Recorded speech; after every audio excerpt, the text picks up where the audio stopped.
Hola, buenas tardes. Bienvenidos. Gracias por conectarse en esta sesión. El día de hoy vamos a estar hablando con dos de las beneficiarias del programa Crédito Beca. Entonces, bueno, primero pues me gustaría contarles que ya se acerca nuestra convocatoria, abre el 11 de enero.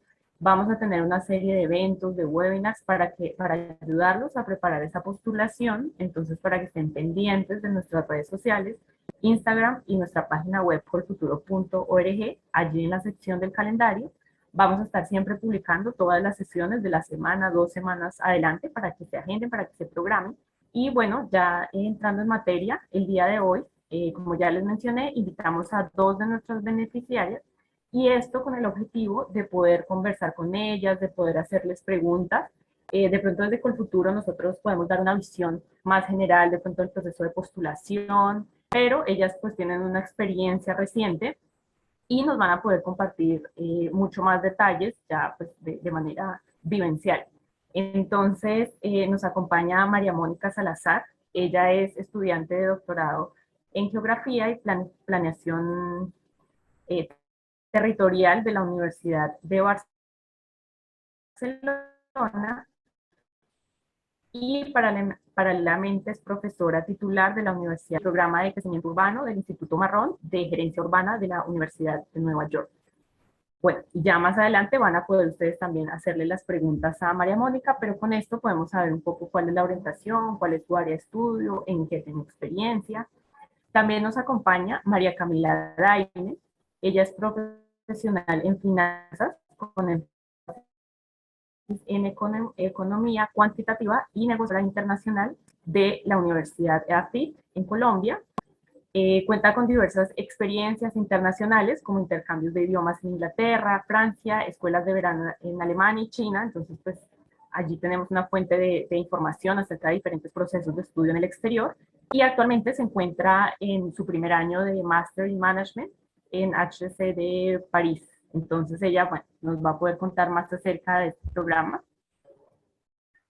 Sin más preámbulo, María Mónica, bienvenida. Muchas gracias por participar en esta sesión. Pues saludar. Hola Carolina, muchísimas gracias por la invitación, pues a ti y a Colfuturo, y pues nada, muy contenta de estar acá para poder contribuir a solucionar dudas y a aclarar como el proceso. Yo, pues aparte de lo que dijiste, yo creo que me parece importante compartir con todos que yo fui beneficiaria también en el 2015. Yo fui beneficiaria de maestría en la Universidad de Nueva York para hacer una maestría en planeación urbana. Ese proceso lo hice del 2015 al 2017, volví a Colombia, cumplí con los requisitos y apliqué a la convocatoria del año pasado para hacer ya mi proceso de doctorado. Entonces ahora soy pues estudiante de doctorado y pues como tú dijiste, pues también estoy dando clases en línea en la Universidad Sergio Arboleda, y aparte de eso, pues digamos que mi experiencia ha estado muy ligada al tema de políticas públicas y desarrollo territorial en Colombia, en el sector público y también pues en consultoría como en América Latina. Muchas gracias, María Camila, bienvenida. Hola, buenas tardes a todos. Bueno, vuelvo y agradezco a Carolina por la invitación que nos hace el día de hoy.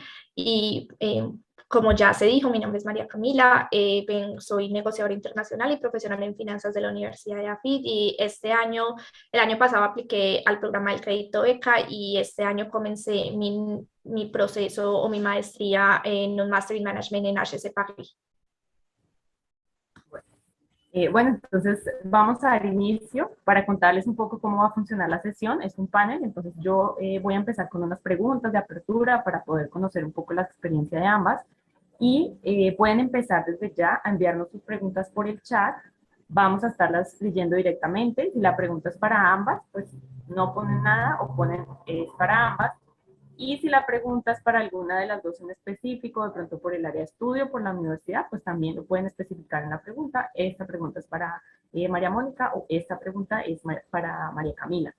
Entonces, bueno, la primera pregunta, creo que es la más general, es acerca de cuáles son los retos de ser una estudiante internacional. Un poco esto en términos de consejos para quienes están iniciando el proceso, están en la búsqueda, de pronto algunos ya seleccionaron una universidad. o país, algunos no. Entonces, como en ese contexto, ¿qué recomendaciones y desde su experiencia qué podrían compartir? María Mónica, puedes empezar tú. Yo pensé que íbamos a... Eh, bueno, yo creo que los retos hay varios, pero creo que terminan derivándose en bastantes oportunidades, yo creo, pero yo creo que un reto tiene que ver, por ejemplo, con saber, pues, bueno, efectivamente seleccionar el destino, múltiples destinos. Usualmente los procesos de aplicación no solamente van dirigidos a, o sea, uno siempre tiene un poquito como un destino soñado, pero creo que uno en un buen proceso de aplicación, uno pues amplía las posibilidades aplicando por lo menos a 3 o 4 lugares. Entonces creo que el primer reto es entender como ese proceso de a dónde, qué requiero, cómo maximizo como ese proceso que se repite, pero a la vez tiene que ser diferente. Y también en ese sentido, pues de escoger el destino, creo que también tiene que ver mucho con a dónde voy, qué país es, cómo es la cultura, potencialmente, cómo se vive el ejercicio de recepción e intercambio con estudiantes de otros lugares, qué tan abiertos son. Creo que eso también es otro reto interesante que se plantea. Yo diría como esos dos para que María Camila diga otros y ahí ir construyendo varios. Sí, para mí también un reto, o sí, un reto muy importante es dejar de subestimar los logros que hemos tenido, porque yo veo que nosotros somos muy propensos a subestimar nuestro perfil y decir como, ay, no, no soy lo suficientemente buena para aplicar un lugar, o si aplico va a haber gente de todo el mundo con la que voy a competir y no voy a poder entrar, pero muchas veces no es verdad y nosotros sí hemos hecho cosas que para otras personas pueden ser importantes o valen la pena. Entonces dejar como el miedo al rechazo, porque lo peor que nos pueden decir las universidades es como, no, no, no estás admitido, pero probablemente puede que te digan que sí, y si no te atreves o no dejas como ese miedo que tienes, o sí, como ese miedo que se tiene al rechazo, entonces nunca vamos a aprovechar las oportunidades. También, como dijo María Mónica, cuando ya se está aquí es aprovechar todas las oportunidades que tengamos de conocer nuevas personas, de lograr crear un network mucho más importante, de estar dispuesto pues como a aprender el nuevo método de estudio, de compartir con las personas de los diferentes países y más que todo como de estar muy abierto a que las cosas puede que no siempre salgan bien, pero la idea es no rendirse. Y otra cosa también que me parece a mí es que nosotros pues dejamos como nuestro sistema, nuestra red de apoyo, que son nuestras familias o nuestros amigos de toda la vida en Colombia, y a veces eso puede ser como un poco abrumador o sentirse un poco solitario, pero la idea es no perder contacto con ellos ni dejarse como llenar de los momentos difíciles, sino aprovechar todo y ver todo como un momento o una oportunidad de crecimiento. Sí, yo creo que ahí, justo con eso que dice María Camila, creo que justamente es como importante que aprovechen, pues yo sé que la pregunta es como cuáles son esos retos de ser estudiante. Entonces yo creo que efectivamente uno de los retos es como conseguir esa nueva red de apoyo, como lograr, digamos que en alguna manera integrarse a ese nuevo ejercicio, y yo creo que ahí es bastante valioso los esfuerzos que hacen las universidades. Lo hacen mucho más alrededor de los programas de maestría que los doctorados, pero en los programas de maestría sí, digamos que hacen un gran esfuerzo porque los estudiantes creen, o sea, como todos los estudiantes de ese programa creen como esa camaradería, digamos, y creo que es importante como aprovechar esos espacios porque yo sí creo que uno no solo paga por acceder como a una universidad, buen nombre, a un conocimiento nuevo, a profesores que seguramente uno está muy interesado, sino también ese otro lado de la experiencia termina pues complementando perfecto todo, que es ampliar la red de uno, conocer otros estudiantes y realmente como establecer ese tipo de relaciones. Yo estoy totalmente de acuerdo ahí con María Mónica de que no es solo el estudio en sí, sino también aprovechar porque las universidades realizan demasiadas actividades, demasiadas conferencias, o el simple hecho de pertenecer como a un grupo estudiantil o algo así dentro de la universidad te favorece mucho para conocer nuevas personas diferentes pues a con las que ven las clases. Muchas gracias a ambas por sus respuestas. Igual en el chat, si tienen más dudas de algo que ellas hayan comentado, las pueden enviar y yo voy a ir leyéndolas. Enviado, son como más para el final, entonces ahí las tenemos pendientes. Bueno, y la segunda pregunta tiene que ver con las etapas de planear un posgrado, porque puede ser que mucha gente empiece a escuchar de Colfuturo o empiece a escuchar de la oferta académica de una universidad y dice, bueno, ya es muy tarde, o no alcancé, o debí haberme preparado para presentar el IELTS, o debí hacer esto. Entonces, a veces es un poco complicado saber qué tanto tiempo toma y cuáles son esas etapas de preparación para realizar un posgrado en el exterior. ¿Cómo fue esa para ustedes? Bueno, si quieren puedo yo empezar con esta pregunta. Yo empecé mi proyecto de encontrar mi posgrado en junio de 2020 para empezar en septiembre de 2021. ¿Y cómo fue pues más o menos mi proceso? Yo sabía que quería irme al exterior a estudiar una maestría y continuar mis estudios luego de terminar mi pregrado, pero no sabía específicamente en qué. Sabía que la quería hacer en administración, pero no tenía muy claro como el programa en específico y la verdad creía que el único programa como de administración general eran los MBAs y yo no tenía la experiencia para entrar a uno de ellos, pero buscando me encontré con la figura del Master in Management, que es muy popular en Europa y me gustó mucho como el perfil, que es un programa pre-experiencia de máximo 2 o 3 años luego de haberse graduado de la universidad, y me gustó mucho como lo que ofrecía y el enfoque que se le daba. Entonces, luego de que ya sabía que quería estudiar un Master in Management, comencé a mirar los diferentes rankings internacionales y las diferentes universidades que ofrecían el programa, hasta que encontré, en mi caso, 4 universidades que se adaptaban más o menos a la industria en la que yo quería trabajar o que tenían el enfoque y las clases que más me interesaban y también que estaban en un país que me interesaba como conocer un poco más. Ya de ahí miré como los requisitos que se exigían y lo que recomiendo es intentar mirarlo con lo más, pues como con el más tiempo posible, con el mayor tiempo posible, en caso de que en mi caso pedían el GMAT y también exámenes de inglés, o si vas a estudiar en francés te piden el DELF y estos requieren tiempo de preparación. De igual forma, mirar, por lo menos en el Master in Management, casi todas las universidades cuentan con diferentes rondas de aplicación. Entonces, mirar cuándo se piensa aplicar para comenzar a trabajar en la aplicación, que requiere tiempo porque tienes que hacer ensayos, tienes que mandar a traducir todos los documentos y en sí no es hacerlo a la carrera, sino que tú tienes que pues se tiene que intentar maximizar las posibilidades de entrar, o sea, tener mucho cuidado con los ensayos que se realiza, con la búsqueda, buscar la información de qué es la universidad, qué es lo que ellos están buscando, porque aunque normalmente las aplicaciones son parecidas, uno no puede poner lo mismo en todas las mismas, pues en las 4 universidades, porque todas, así sean el mismo programa, tienen como un enfoque diferente. Entonces tienes que saber cómo personalizar tu aplicación a cada una. Luego ya de esto, y pues de que fuiste aceptado, que estás en el proceso, es buscar las diferentes becas que ofrecen, cómo se puede aplicar o los diferentes métodos con los que puedes financiar tu estudio y también buscar alternativas como pues en mi caso fue Colfuturo. Prácticamente es eso, más que todo es empezar el proyecto con tiempo para hacer la aplicación como lo más detallado y y poderla revisar varias veces hasta que uno esté contento de verdad con lo que está presentando. Sí, yo ahí algo, es que creo que María Camila describe muy bien como el proceso en términos generales, o sea, yo creo que efectivamente esto siempre es algo que uno empieza a preparar por lo menos un año antes, sobre todo por los tiempos de aplicación y los cortes que tienen las universidades. También depende mucho del destino, los ciclos de aplicación de Estados Unidos son diferentes a los europeos en algún sentido.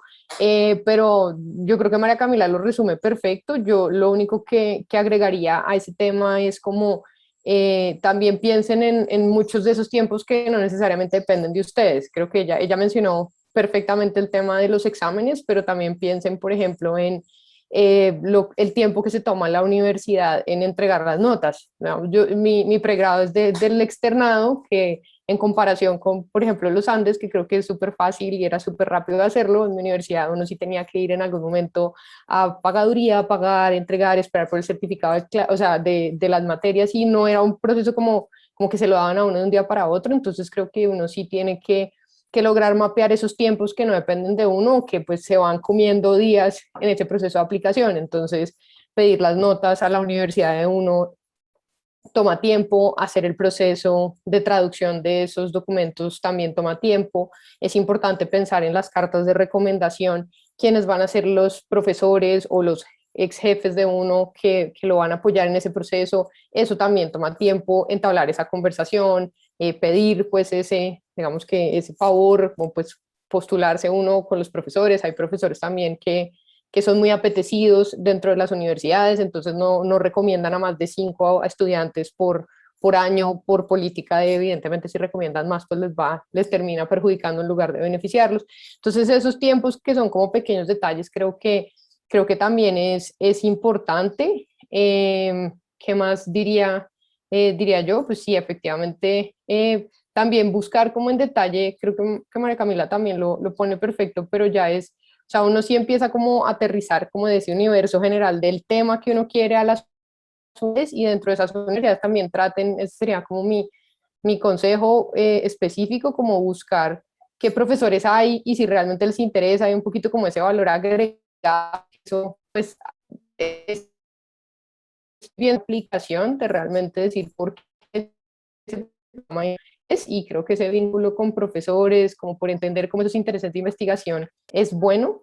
Eh, y lo otro es efectivamente como también pensar en el destino. O sea, está bien no, o sea, está bien no querer ir a un lugar que es demasiado lejos o remoto o no sé, como o demasiado diferente culturalmente, o por el contrario, esos son los destinos que uno quiere. Entonces eso también es importante a la hora de buscar, y porque importa tanto el programa como la universidad, como el lugar en el que uno quiere estar, pues para vivir, porque al final va a vivir ahí unos 2 años o 3.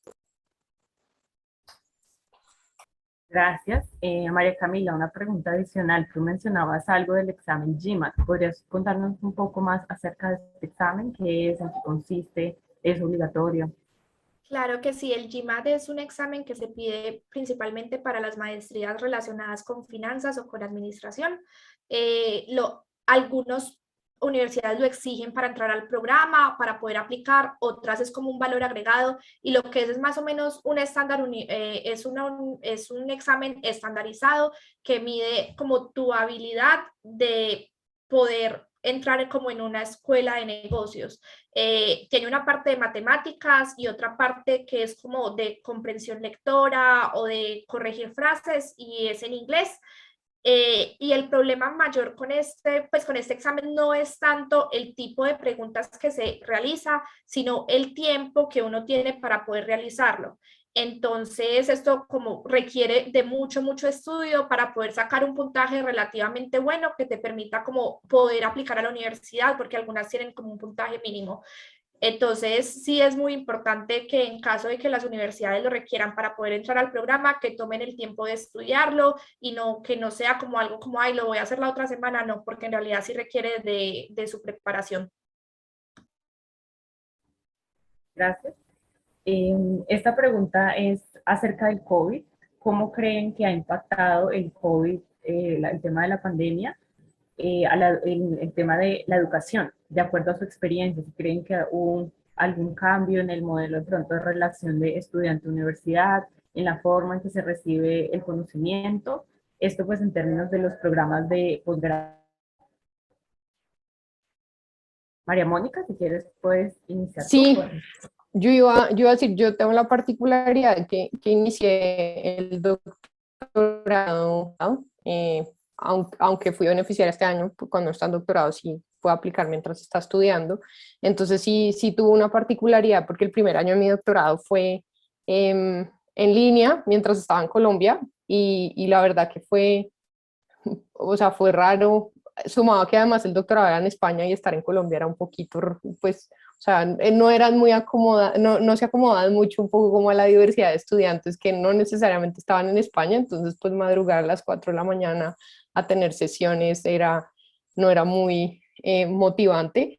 Pero además de eso, yo creo que fue un reto muy grande para las universidades y sin lugar a dudas una dificultad para generar como esos lazos entre los diferentes estudiantes del programa. Creo que las universidades trataron, por lo menos en la experiencia que yo tengo, ¿no? La universidad en la que yo estoy se concentró mucho como en tratar de mantener una buena comunicación y tratar de tener como un constante contacto con los estudiantes como para ofrecerles programas de formación, porque el doctorado en España que yo estoy haciendo, pues es un doctorado donde uno efectivamente hace una propuesta de investigación, trabaja en esa propuesta de investigación por 3 años y tiene unos requisitos de formación anual que son 20 horas de formación que pueden ser en cursos, seminarios o conferencias. Entonces la universidad usualmente ofrece como ese tipo de formación, pero más bien depende de uno. Entonces también es un ejercicio bastante como, depende mucho de como la proactividad de uno y de la forma en la que navegue el sistema de educación español en este caso. Entonces creo que la universidad hizo un buen trabajo así, sin embargo fue muy complejo. Ahora que ya las cosas están de vuelta como a la presencialidad, creo que sí se nota bastante, o sea, se nota bastante el cambio, ¿no? Como estar en la presencialidad, como poder conocer a los profesores, poder sentarse con el director de tesis, creo que eso sí le ayuda a uno a mantenerse motivado, a entender que está haciendo eso, ¿no? Porque creo que a veces sentado como en la clase remota, uno todavía que no se las cree que está haciendo la maestría que está haciendo o el doctorado que está haciendo, porque no cambia mucho de dinámica. En cambio, ya en esta vuelta a la presencialidad, creo que sí se nota.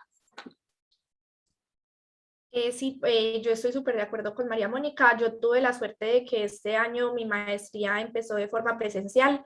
Tenemos algunos cursos de manera sincrónica sí, de un modelo como híbrido, entonces tenemos solo una sesión a la semana en vez de dos y la otra sesión sí asincrónica, pero más que todo todas las actividades son de forma presencial, excepto los grandes eventos como las ferias de carrera que se manejan de forma virtual, pero yo tuve que terminar mi pregrado de forma virtual y uno sí ve mucho la diferencia porque aquí puedes interactuar, puedes conocer los profesores, puedes conocer los estudiantes, que también es súper importante, más que todos están haciendo una maestría en el exterior, de poder interactuar con personas de todo el mundo y como sí, la interacción cara a cara nunca se va a comparar con una interacción pues de manera virtual.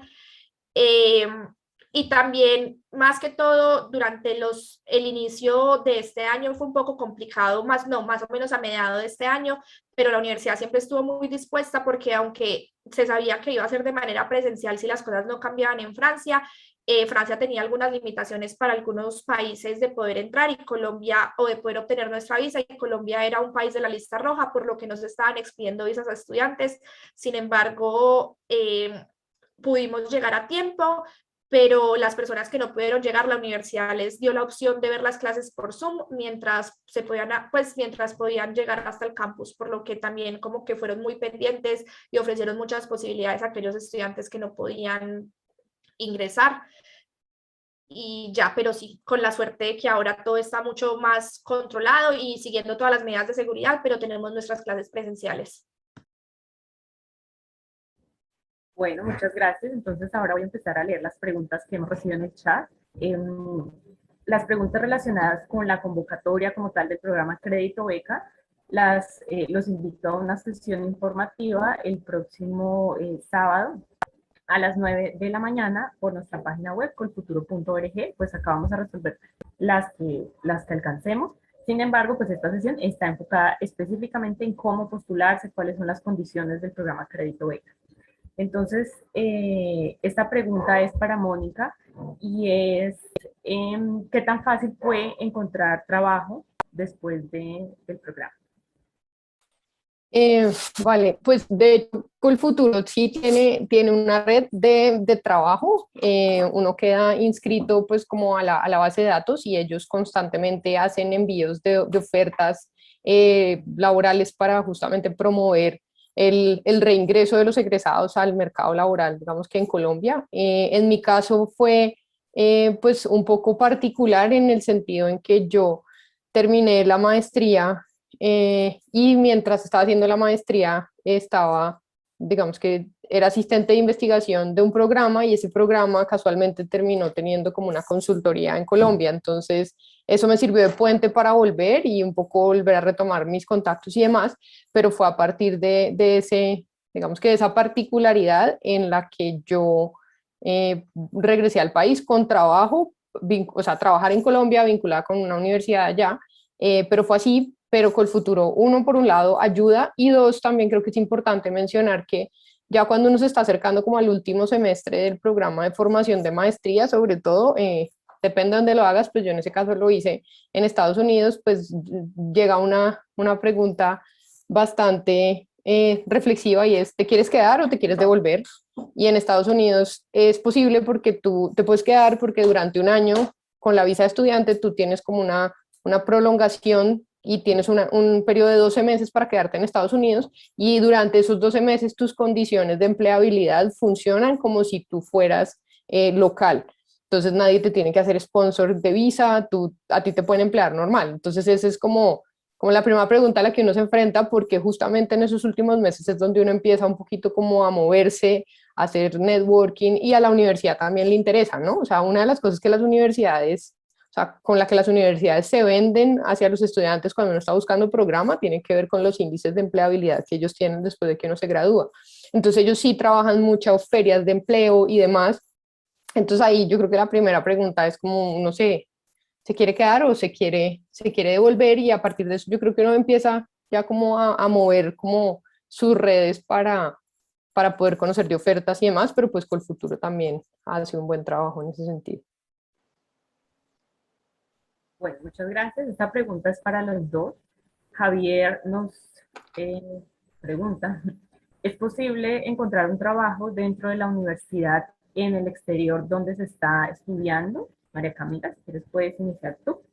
Sí, bueno, en mi caso, mi universidad queda a las afueras de París y desde el inicio es una maestría de tiempo completo, por lo que la universidad sí fue muy clara de que no era tan factible encontrar un trabajo dentro de la universidad o en lugares pues como cercanos.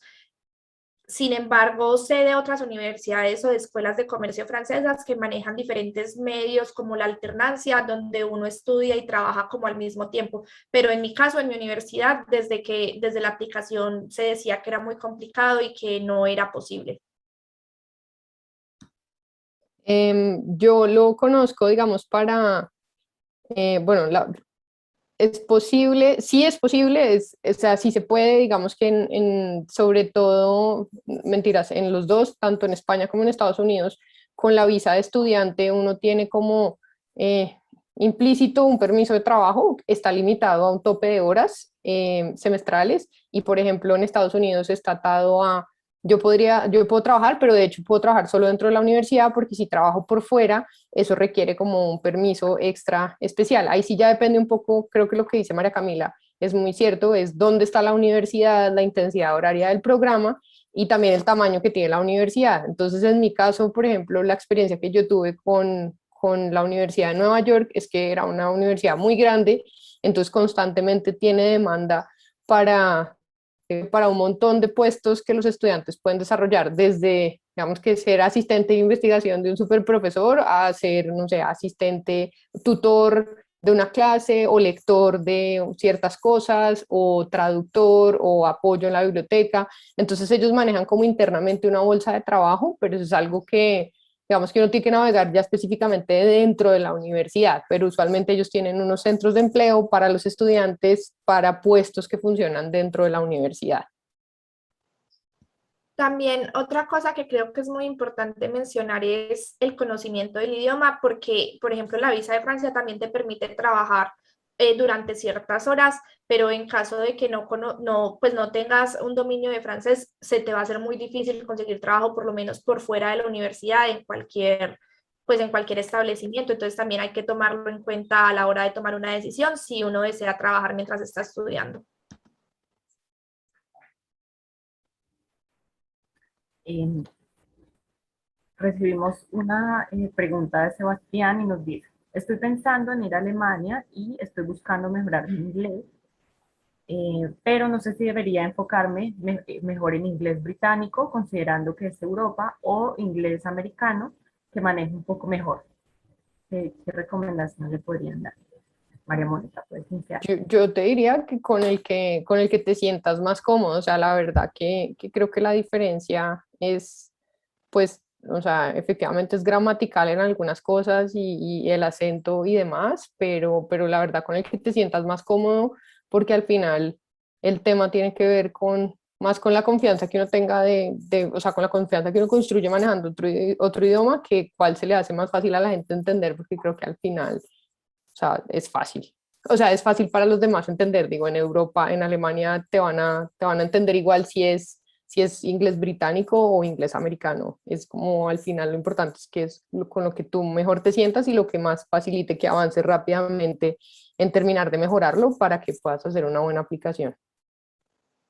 Sí, yo estoy totalmente de acuerdo con María Mónica. Yo creo que no hay como ninguna diferencia. Es con lo que uno se sienta como más cómodo y crea que pueda llegar como al objetivo deseado. De igual forma, la mayoría de universidades reciben los exámenes estandarizados, sea tanto de Estados Unidos como de Inglaterra. Entonces, ya sea que hagas el examen de Cambridge, el CAE o el TOEFL, cualquiera de los dos, la mayoría de universidades reciben. Así que creo que con el que te sientas más cómodo, con ese es que deberías seguir. Bueno, esta pregunta es para María Mónica. ¿Qué sugerencia me puedes dar sobre el trámite para abrir una cuenta en España para recibir GIF? Ah, yo le contesté por interno porque pensé que me había llegado. Yo utilicé un banco que es un banco en línea, que es el N26. Este es uno de los nuevos bancos y de hecho está en Alemania, está en España y lo utilicé porque es bastante fácil. Le piden a uno el número de identificación extranjero, que eso a uno se lo entregan cuando le entregan la visa de estudiante. Entonces uno ya tiene el número, o sea, no te piden, digamos, que la cédula de extranjería, porque ese trámite se demora un poquito más en España, pero tienes el número. Entonces, con el número ya tienes el 50% y el otro 50% lo haces obteniendo un número en España, que también es fácil porque uno lo puede comprar a una SIM prepago al otro día que uno llega. Y con esas dos cosas uno aplica en línea en la página del N26, lo llaman como ahí mismo y hacen verificación de identidad por videollamada con el pasaporte de uno y le envían la tarjeta. Y funciona perfecto. De hecho, con el futuro ahí me hace los giros. Ese es el tema que yo uso. Entonces funciona normal como una cuenta en cualquier otro banco. Y si uno lleva plata en efectivo y luego la quiere consignar, ellos ya han evolucionado un montón como para que uno haga las consignaciones como en los cajeros de los supermercados. Pero está bien, es un banco como fácil y súper amigable como para hacer ese tránsito. Luego uno ya si tiene pues todos los papeles y más tiempo, pues sí puede abrirlo en el Banco Santander, en la Caixa, como en esos bancos como más grandes. Yo no lo he hecho. Yo llevo 6 meses y N26 me parece que funciona perfecto. Muchas gracias. Isabel nos pregunta, ¿es mejor aplicar primero al máster o PhD y luego a Colfuturo? Entonces, desde Colfuturo, sí es mejor primero aplicar al máster y al PhD, sin embargo, no es requisito. Puede ser que ustedes se postulen y aún no hayan sido admitidos a la universidad, no hay problema, pero una de las cosas que cambió para esta convocatoria del 2022 es que si ya están admitidos al programa, eso les va a subir puntos en el proceso de postulación. Entonces, no es requisito, pero sí les puede ayudar en su postulación que ya estén admitidos a la universidad. No sé si alguna de las dos les gustaría agregar. Ah, bueno, y también si quieren más información de cómo es el proceso, de nuevo, invitados a la charla del programa Crédito Beca este sábado a las 9 de la mañana. No sé si tiene alguna recomendación adicional respecto a esto. No, sin miedo, ¿eh? O sea, que le hagan, que apliquen a todo, ¿eh? A todo lo que, o sea, a todo. En serio, yo creo que María Camila lo dijo desde el comienzo y es verdad. Ahí sí, uno el no ya lo tiene ganado, de ahí para adelante, o sea, todo en serio, todo es ganancia y, o sea, lo que uno tiene que perder es el miedo, la pena y pues también un poco aventurarse a buscar pues muchas más opciones. O sea, yo creo que con el futuro para nosotros es sin lugar a dudas uno de como de los grandes medios con los que se cuenta para lograr esos proyectos de estudiar en el exterior, pero también busquen más cosas. Hay programas del Banco Mundial, pues hay becas del Banco Mundial, hay para mujeres específicamente en Estados Unidos, o sea, hay como muchas más. Entonces, sí es como María Camila lo decía, dentro de toda esa línea de tiempo del proceso de aplicación, tomarse un buen tiempo y un espacio para buscar diferentes métodos de financiación también ayuda. Muchas gracias. Esta pregunta es para María Camila. Y en el tema presupuestal, ¿el valor asignado por Colfuturo fue suficiente para cubrir los gastos de estudio o fue necesario complementar con otras fuentes? ¿Y qué porcentaje del total de los gastos?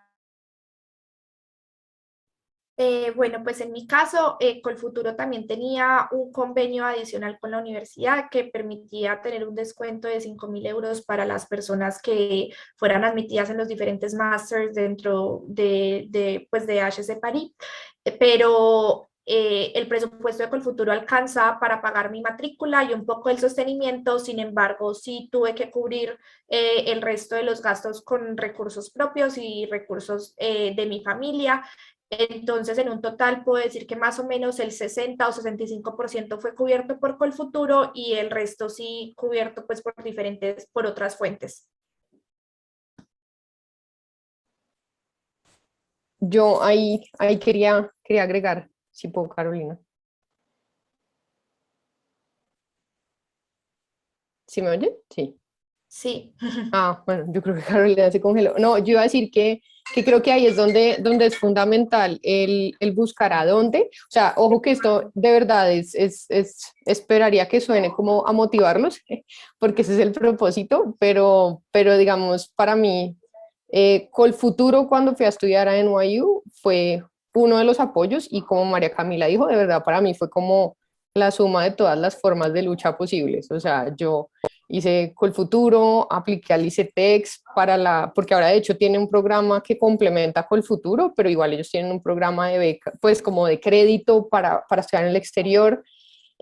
Busqué trabajo en la universidad cuando llegué y para Estados Unidos hay unas becas para mujeres que se llaman PEO International y apliqué también a esa ya cuando estaba allá y creo que aún así todavía debo plata de eso, pero pues bueno, nadie me quita lo bailado de 3 años en Nueva York. Fue muy chévere, una gran experiencia, pero en esa universidad, en esa ciudad, con ese costo de vida y lo que costaba el programa, pagó simplemente una porción y fue necesario hacer muchas más cosas. Para el proyecto de ahora, el doctorado, el crédito beca de 50.000, bueno, efectivamente yo ya había, pues ya estoy en mi segundo año de doctorado, pero por lo que da con el futuro, digamos que cubre mucho más precisamente por el costo del doctorado, es una universidad pública, pues anualmente no cuesta mucho, entonces más bien el costo de vida y está bien para cubrir casi la mayoría. Entonces, otra vez ahí es importante que ustedes en ese proceso de encontrar el posgrado y entender los requisitos también entiendan los costos, o sea, porque eso también hace parte como del proceso de planear el ejercicio. Ahora sí te vemos. Ya, bueno, yo sí las estaba escuchando, pero sí está un poquito inestable la conexión, entonces, bueno, si en algún momento me pierden, ahí está conectando. Bueno, entonces gracias por esas sugerencias. Y Javier Urbina nos pregunta, esta pregunta es para María Camila. ¿Debe uno hacer una nivelación del idioma francés antes de comenzar los estudios? Todo depende del programa que vas a estudiar, si el programa va a ser en francés o en inglés. Por ejemplo, en mi caso, mi programa es en inglés, por lo que tuve que validar era solamente presentar pues como el examen estandarizado de inglés. Y ya dentro de la universidad, aunque yo pues, ya he estudiado varios años francés, tenemos cursos de francés. Sin embargo, si vas a hacer un programa en francés, sí te piden el DELF y cierto nivel dependiendo de la universidad o el programa. Entonces yo creo que todo depende.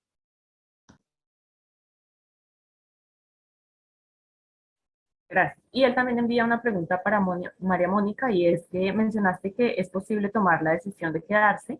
Tengo entendido que el crédito beca de Colfuturo uno debe volver obligatoriamente. Es verdad, o sea, pues eso digamos que ha ido cambiando con los años, por eso uno tiene que, para cada promoción hay un reglamento y eso es como la ley. O sea, lo que dice ahí es lo más importante de conocer porque al final esa es la forma de navegar el proceso posterior. Pero cuando yo terminé la maestría, o sea, Colfuturo siempre ha dado un año de gracia y en ese año de gracia no le cobran a uno el crédito y uno tenía la posibilidad de quedarse en el exterior. ¿Cómo funcionó cuando yo estaba en el 2017 que me gradué?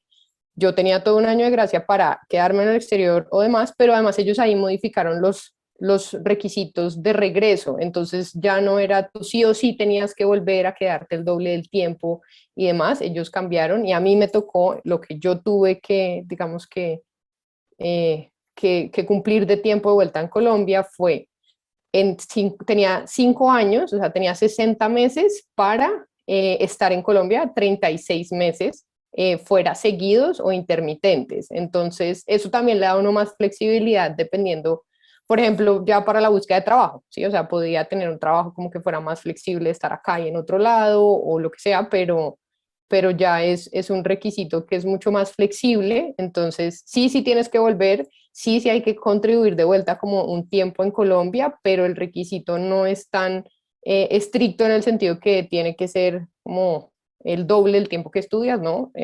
Es una cantidad de meses y no tiene que ser seguidos, y al comienzo en ese periodo de gracia, pues tú tienes el espacio para quedarte y ahora más con esa flexibilidad. Entonces ahí el mensaje importante es decir, importante siempre revisar el requisito de la generación en la que uno participa, porque ahí está un poco como toda la claridad de esas dudas de cuándo estoy terminando me puedo quedar, por cuánto tiempo y cómo empiezo a planear también ese ejercicio de, pues de poder cumplir con el requisito luego, porque al requisito del tiempo está atado pues la condonación, una de las condonaciones, Sí, pues la condonación más grande. sí, y totalmente, tienes razón. Cada convocatoria pues tiene sus condiciones. Entonces, para conocer cómo va a funcionar ahorita la convocatoria que abre el 2022, invitados a la charla del programa Crédito Beca. Esta pregunta de Gloria para ambas y respecto a la preparación de idiomas, ¿cómo fue su experiencia y qué sugerencias les podrían dar en cuanto al proceso de aprendizaje? ¿Dónde, si es necesario hacerlo en el exterior o hacerlo, se puede desde Colombia? ¿Cuánto tiempo de antelación, costos? Bueno, todos los datos que pudieran brindar. María Camila, ¿podrías empezar tú? Pues en mi caso, el idioma que tuve que validar fue el inglés y yo lo vengo estudiando desde que estaba muy chiquita. También cuando terminé el colegio tuve la oportunidad de irme 6 meses a Inglaterra a estudiarlo. Entonces, por mi caso, pues como que ya lo tenía muy preparado, ya tenía el examen estandarizado, ya tenía como todo, pero conozco gente que ha estudiado desde Colombia todo su proceso y simplemente es tratar de sacar el tiempo, sacar la dedicación, intentar ponerle el mayor empeño, porque mal que bien está va a ser tu modo de comunicación en el exterior. Si escoges un programa en inglés, o también se puede buscar un programa en español, en España o en otras universidades muy buenas, pues en caso de que no y de habla hispana, en caso de que no se tenga como conocimiento de otro idioma. Entonces tampoco este debe ser como el freno para poder hacer como un programa en el exterior. Pero considero que dentro del país, pues si está dentro de las posibilidades, es totalmente posible y es simplemente sacarle el tiempo y la dedicación y el empeño para aprenderlo e intentar también entrar en muchos programas de comunicación pues, de intercambio con extranjeros o de poder hablar con ellos, porque muchos de ellos también están interesados en hablar español y sé que existen programas de intercambio con los que se puede practicar. Yo ahí agregaría, creo que María Camila le da un María punto Juan. clave, perdón, creo que María Camila le da un punto clave, que es como son exámenes estandarizados, y yo creo que ahorita, creo que se escapó uno que es bastante recurrente cuando está aplicando sobre todo a Estados Unidos, que es el GRE, que también mide, yo diría que mide capacidades sí, de procesamiento de lógica y de lenguaje, pero al final un poco el mensaje es como los van a medir a partir de exámenes estandarizados. Entonces la recomendación para mí sería estudiar a la luz de esos exámenes estandarizados que van a presentar, ¿sí? O sea, como si han tenido formación previa en el idioma, eso lo pone a uno sin duda en un lugar mejor, o pues digamos que uno está un paso más adelante, pero si uno no y está empezando el proceso, pues sí, clases de inglés y demás, pero clases de inglés a la luz de qué examen van a tomar el TOEFL. Entonces empiecen a preparar con libros que les hagan las preguntas como las hace el TOEFL. Hay muchos, yo digamos que cuando apliqué en Estados Unidos, yo presenté el GRE porque para el programa era como, no era obligatorio, pero sería chévere si lo mandas. Entonces, ahí, por ejemplo, a través de Amazon, pues conseguí un libro y los venden. Entonces venden el libro de preparar, o sea, también depende del presupuesto que uno tenga para meterle a eso, y pues aplicar tampoco es barato, o sea, cuesta porque hay que pagar hay que pagar los exámenes, cada examen pues vale $200, hay que traducir, la traducción cuesta, hay que pagar el certificado de la universidad, ¿no? Entonces a eso uno le suma como además un curso de preparación, pues eso aumenta los costos. Hoy por hoy yo creo que existen como dos formas menos costosas que son buenas, que una sería comprar libros específicos para formación en esos cursos. Yo compré uno del GRE, venía el libro con exámenes preparatorios y además con una, digamos que con un tarjetero de palabras raras en inglés que solo preguntan en ese examen, pero entonces que había que aprenderse. Y hoy también hay muchas aplicaciones, creo que hay una que se llama Magwood, no me acuerdo bien del nombre, pero pues revisen, hay bastantes aplicaciones que les piden como fees pequeños, no son tan caros y les dan la oportunidad de hacer exámenes de práctica. Entonces yo creo que eso es, o sea, para mí eso es lo mejor, es como si ustedes ya saben que los van a medir con un examen estandarizado, estudien a la luz de un examen estandarizado, porque acá lo que importa no es solo que sepan, sino que manejen bien el tiempo, que sean estratégicos en la forma en la que se aproximan a cada uno de los módulos que les piden. Entonces yo agregaría eso. Gracias. Respondiendo a la duda de José Luis B., él nos dice, ¿puedo aplicar al programa Crédito Beca del DAD y al mismo tiempo al programa Crédito Beca de Colfuturo? Son el mismo programa. Lo que pasa es que hay un convenio con el DAD. Personas que quieren ir a estudiar a Alemania, pues pueden acceder a una serie de beneficios de una beca que está sujeta a cumplir unas condiciones, eligen a los 100 mejores seleccionados. Bueno, para conocer más de esta información, los invito de nuevo a la charla del programa Crédito Beca. Y bueno, las preguntas de Stephanie de cómo es el modelo de financiación las resolveremos en la charla del programa Crédito Beca. Ustedes dos, desde su experiencia, ¿ha sido complicado pagar la deuda adquirida? ¿Cómo funcionó el modelo de financiación con ustedes? Bueno, en mi caso yo todavía estoy en mi primer año de maestría, por lo que por ahora estoy solamente recibiendo los desembolsos y solo cuando termine la maestría comenzaré a pagar. Entonces yo creo que es una pregunta más para María Mónica, que ya tuvo la experiencia. Sí, bueno, pues al comienzo, pues fue angustiante un poquito, yo creo, o sea, cuando pasa un poco cuando, no mentiras, o sea, digamos que tener Colfuturo y que Colfuturo tenga un año de gracia es importante, porque creo que eso le da a uno un año como para entender y planear y organizar un poco como el pago. Yo en ese momento tenía Colfuturo, pero tenía el ICETEX. El ICETEX sí personalmente pienso que es mucho más estresante, o sea, porque además maneja tasas de interés más caras que las de Colfuturo, que eso para mí es un misterio. Entonces, en ese sentido, yo primero empecé a pagar el ICETEX y después de mi primer año de ICETEX entró Colfuturo. Entonces, en ese momento, pues sí fue como, además, lo bueno y lo malo, ¿no? Porque es que eso también es importante decirlo. Colfuturo uno aplica y la beca se la dan en dólares. No importa a la tasa que esté el dólar, ellos siempre te van a entregar tu plata en dólares. Entonces, pues en ese mismo sentido hay que devolverla en esa moneda. Entonces, pues ellos han tenido experiencia, sobre todo con la última pues digamos, con la subida del dólar que hubo justamente en el 2005, en el 2015, ellos efectivamente crearon un mecanismo de compensación, uno también tiene la oportunidad de liquidar la deuda en pesos. Yo creo que, o sea, la respuesta a esa pregunta es como, eh, es, en algún momento es un poco, yo diría que abrumador, pero también hace parte como del proceso de planear y de saber y organizarse y se puede, digamos, o sea, se puede, yo lo pagué, yo volví a Colombia, yo pagué, yo todavía debo, pues debo el ICETEX, pero no se lo pagué al ICETEX, o sea, se lo pagué al ICETEX, pero le vendí la cartera pues a otro banco porque era mucho más barato y me concentré en pagar con el futuro porque sabía que quería hacer el doctorado.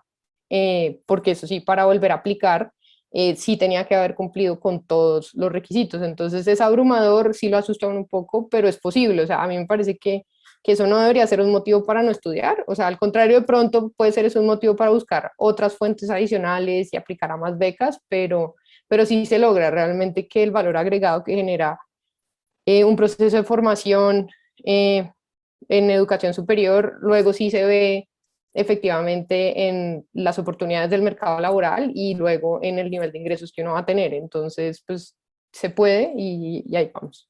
O sea. yo lo he logrado, ¿eh? O sea, Data Crédito puede dar fe de eso, o sea, he pagado a tiempo todo. Gracias. Y Daniel Muñoz nos pregunta si conocen en Colombia un instituto de preparación para el IELTS.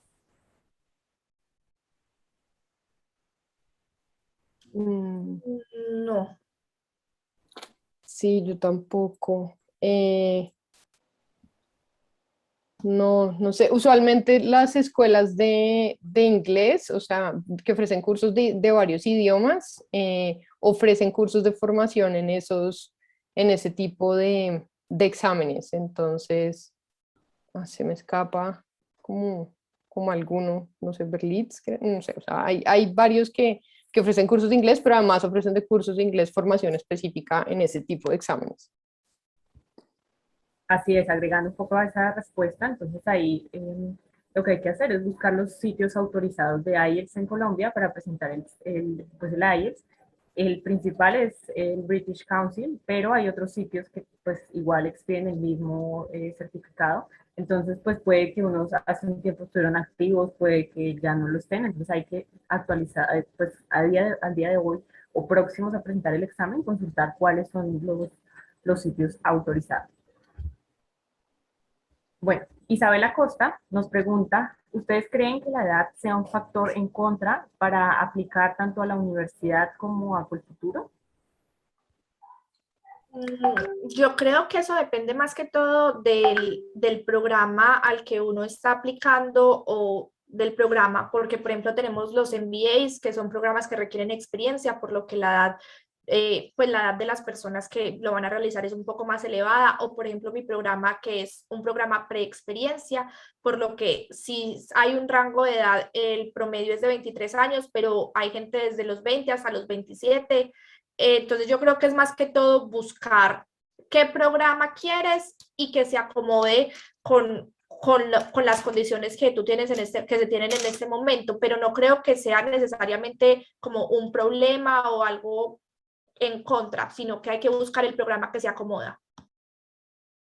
Sí, yo creo que esa explicación que da María Camila es muy buena porque creo que, o sea, exacto, no juega en contra, sino que depende a qué apliques, la edad, o sea, es una variable importante a considerar, o sea, creo que ya lo ponen en esa perspectiva cuando me hicieron la pregunta, yo iba a decir, no, no, o sea, para con el futuro no importa si uno es recién egresado o pues está tratando de estudiar después de mucho tiempo o está, digamos que haciendo su proceso de no sé, se graduó, trabajó, luego hizo maestría y quiere doctorado, o sea, como en ese sentido, yo me la tomé más por ese lado, dije, en ese sentido, no, no importa. A veces, evidentemente, el promedio de edad de las universidades, pues, de pronto sirve para entender un poco o sea, como las personas y el grupo de gente con la que te vas a encontrar. Cuando yo hice la maestría en la Universidad de Nueva York, el promedio de edad de quienes estaban haciendo la maestría en políticas públicas y planeación urbana que le ofrecía la misma escuela eran 27 años, ese era el promedio de edad, pero había personas de mucho más jóvenes de 27, recién egresadas del pregrado, y también había personas de 34 años, o sea, yo creo que en ese sentido, ¿no? Pero María Camila sí lo pone muy, o sea, sí es muy precisa en esa aclaración, es más bien como si el programa te pide experiencia o no, y en ese sentido, cómo, digamos, cómo le das la vuelta a eso. O sea, si te piden experiencia y no la tienes, entonces, ¿por qué estás aplicando este tipo de programa y qué te hace diferente? Creo que ese sería como el lugar en el que podrías influir. Bueno, muchas gracias. Y aclarando, desde Colfuturo no hay restricción de edad. Sí hay la mayoría de personas aplican entre los 21 y los 29 años a Colfuturo, que es como la mayor cantidad de aplicantes, pero no hay un límite de edad. O sea, hemos tenido beneficiarios sobre los 50, incluso 60 años, entonces no. Pues el único límite es los mínimo 18 años, eso sí es prioritario para postularse a Colfuturo. Bueno, entonces revisando el chat, creo que ya todas las preguntas respecto a la experiencia de ustedes dos quedaron resueltas. Los invito de nuevo, yo he sido muy insistente, pero pues si se van a postular al programa Crédito Beca, es súper importante que se informen cuál es la tasa de interés, qué quiere decir que el crédito sea en dólares, cómo es la convocatoria, cómo es el proceso de selección, convenios, el convenio con el DAD. Toda esta información la vamos a estar dando el sábado en la charla del programa Crédito Beca y allí también vamos a estar resolviendo las preguntas de ese tema por el chat. Y también estar pendientes de nuestra programación. Esta semana vamos a tener otros beneficiarios de otros países, de otras áreas de estudio, para que puedan conversar con ellos. Y la siguiente semana vamos a estar conversando con gobiernos, con representantes de gobierno, para que puedan conocer acerca del sistema educativo de sus países. También estamos en una jornada con Education USA para que interesados en Estados Unidos puedan saber cómo escribir un ensayo, cómo escribir una carta de recomendación. Y respecto a la pregunta de Javier, la charla del sábado, no, esa charla no queda grabada, sino que tenemos siempre el primer viernes de cada mes a las 8:30 y el segundo sábado de cada mes a las 9 de la mañana tenemos una charla en vivo y allí pues resolvemos todas las dudas, no quedan grabadas. Esta sesión sí va a quedar grabada y pues la van a poder ver en nuestro canal de YouTube si quieren de pronto más adelante. Los que no pudieron llegar al principio, ver desde el principio, o si quieren refrescar alguna información. Entonces, en la próxima semana la van a poder encontrar en el canal de YouTube. Y bueno, muchísimas gracias María Mónica, María Camila, por haber aceptado la invitación, por haber participado en este espacio. Fue un gusto poder conocer más allá de lo que Colfuturo pueda desde su experiencia decir, pues conocer la experiencia real y reciente de los beneficiarios que están o que estudiaron recientemente su posgrado en el exterior. No, muchísimas gracias a ustedes por invitarnos a este espacio y en realidad sí creo que es muy enriquecedor tanto como para nosotros de aquí como para las personas que apenas quieren como conocer más sobre cómo es estudiar en el exterior. Así que muchísimas gracias. Sí, muchísimas gracias por la invitación, Carolina, y pues espero que les haya servido pues a todos un poco como la experiencia tanto de María Camila como la mía, y pues nada, si necesitan algo más, pues nos cuentan.